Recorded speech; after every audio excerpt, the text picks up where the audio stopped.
Anda menyadari kalau itu adalah tidak baik. Itu tanda kalau Anda bakal baik. Yang repot tidak insaf. Anda masih insaf menyadari apa yang Anda lakukan, nonton situs porno adalah tidak baik, dan Anda menyadari itu adalah istimewa. Anda jauh lebih baik daripada orang yang mengatakan, oh nggak apa-apa. Kalau nggak apa-apa itu nggak akan berhenti selamanya. Ini nasihat untuk semuanya, nonton hal-hal yang semacam itu sangat berbahaya. Dan tidak pantas secara ditinjau dari berbagai segi.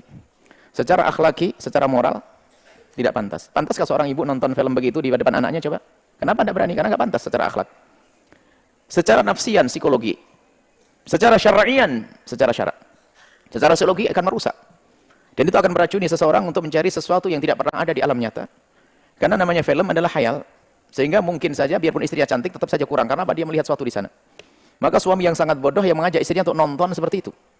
Karena sebetulnya dia telah mengajari istrinya untuk mengatakan suamimu jelek, nggak kayak dia. Sama sebaliknya seorang istri yang bodoh mengajak suaminya untuk nonton yang demikian. Karena seolah-olah mengajari agar suaminya menilai bahwa saja istrinya nggak sebanding dengan dia. Naudzubillah. Belum lagi nanti akhirnya di dalam urusan hubungan suami istri dia mencari sesuatu yang ada di khayalnya. Tidak pernah ada di alam nyata.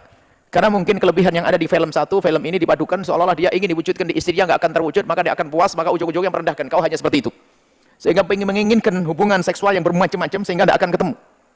Hanya ini niru saja. Dan sehingga binatang sangat lebih sopan daripada urusan. Ini bahaya sekali urusan psikologi yang rusak. Sehingga tidak akan menemukan kepuasan. Dan terus ini ada candu. Nyandu kalau nonton semacam itu. Kalau orang membaca buku mungkin 10 menit, 11 menit, setengah jam sudah pedas matanya. Tapi nonton ini berjam-jam tidak sadar dia. Karena ada urusan syahwat di situ. Jadi bahaya sekali. Nah, kemudian surah syar'i membangkitkan syahwat sampai nanti mengeluarkan mani dan sebagainya, mengarah kepada keharaman. Muqaddimah zina dari sini. Anda beruntung masih Anda sadar. Makanya bahaya sekali fatwa picisan dari ustaz-ustaz gadungan itu yang mengatakan nggak apa-apa kalau suami istri. Jangan dianggap nggak apa-apa. Merusak suami istri. Sehingga ada seorang suami bangkit syahwat bukan karena istrinya, naudzubillah. Ini bahaya sekali. Tapi kalau orang yaghuddu qulil mu'minina yaghuddu min absarihim. Kalau Anda seorang pria yang biasa menutup mata, Anda menjaga mata dari yang haram. Ada seorang wanita yang senantiasa menutup mata dari yang haram, lihat. Dengan yang halal akan terus semangat. Tapi karena mata ini biasa dengan yang haram, maka yang halal menjadi tidak semangat. Lihat, ini problemnya sampai di rumah tangga. Kalau semakin Anda menjaga akan semakin indah di rumah tangga. Semakin menjaga. Tapi kalau diumbar syahwat dengan yang haram, dengan yang halal sudah tidak nyaman lagi. Sehingga ada seorang laki-laki menemui istrinya hanya karena sebagai seorang istri, bukan untuk hubungan seks dengan di luar, naudzubillah, kehinaan. Dan sebaliknya seorang wanita pun juga demikian karena tidak menemukan kepuasan dengan suaminya. Baik. Bagi Anda yang bertanya, ada solusinya. Anda harus punya yang halal. Karena di saat Anda harus berpuasa misalnya, harus melakukan sholat dan sebagainya. Karena bisikan setan untuk membangkitkan syahwat pengalaman-pengalaman Anda yang panjang dalam kehinaan ini, kadang tumbuh. Anda teringat-teringat terus, lalu bangkit lagi syahwat. Anda ikuti pikiran-pikiran Anda, bangkitlah syahwat. Sementara Anda belum punya pelampiasan yang halal, maka satu-satunya jalan kelihatan Anda adalah orang yang sudah wajib menikah. Karena Anda bisa menahan syahwat.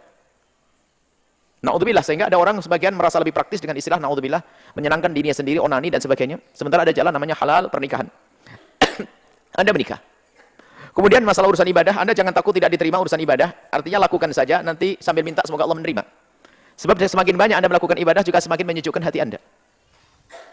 Dan kemudian jauhilah kemaksiatan, jauhilah syahwat. Anda melakukan salat, baca Al-Quran sebanyak mungkin, maka hati Anda akan sejuk. Pendidikan dari Nabi SAW adalah agar Anda banyak puasa. Banyak puasa. Untuk menghindar syahwat. Ada orang berkata, saya sering puasa tapi syahwat kok masih sering datang. Ada permasalahannya begini. Syahwat itu jika datang, maka diusir sangat mudah. Anda melakukan wudhu, Anda alihkan sudah hilang. Tapi yang repot adalah jika syahwat itu Anda yang mengundang dengan mengintip gambar-gambar porno. Gimana akan Anda usir wong Anda mengundang sendiri kok? Ini beda. Kalau syahwat datang, astagfirullahaladzim, Anda ambil wudhu bebas. Tapi kalau Anda yang mengundang dengan menyimpan foto, gimana Anda mengundang kok mengusir? Maka harga mati Anda harus menghindar dari tontonan itu. Pastikan Anda. Kalau tidak, Anda terus akan terjerat. Bahkan suatu ketika kalau menikah Anda tidak akan menemukan kepuasan. Karena merasa praktis dengan cara-cara semacam itu. Sehingga apa? Anda pun tidak akan puas dengan pasangan karena Anda terbuai. Anda telah memenuhi otak dan khayalan Anda digambar di situs-situs tersebut yang itu adalah khayal semuanya. Sehingga Anda tidak akan menemukan orang yang puas dengan Anda dan yang Anda puas dengan dia. Akhirnya apa? Anda terjerat lagi dalam kehinaan. Sehingga naudzubillah menjadi pezina, pergi ke sana pengen nyoba mungkin wanita ini beda, mungkin wanita ini beda. Itu semua karena apa? Menuruti hawa nafsu. Tapi ingat, Anda beruntung Anda punya orang, Anda insaf. Insyaallah setelah mendengar suara ini, Anda akan berusaha dan insyaallah dapat jodoh yang salehah. Salehah sehingga bisa mencukupi hajat Anda, indah dan semuanya. Mari kita jaga mata kita, jaga syahwat kita, jaga pikiran kita, sehingga dengan yang halal kita semakin indah. Wallahu a'lam bissawab.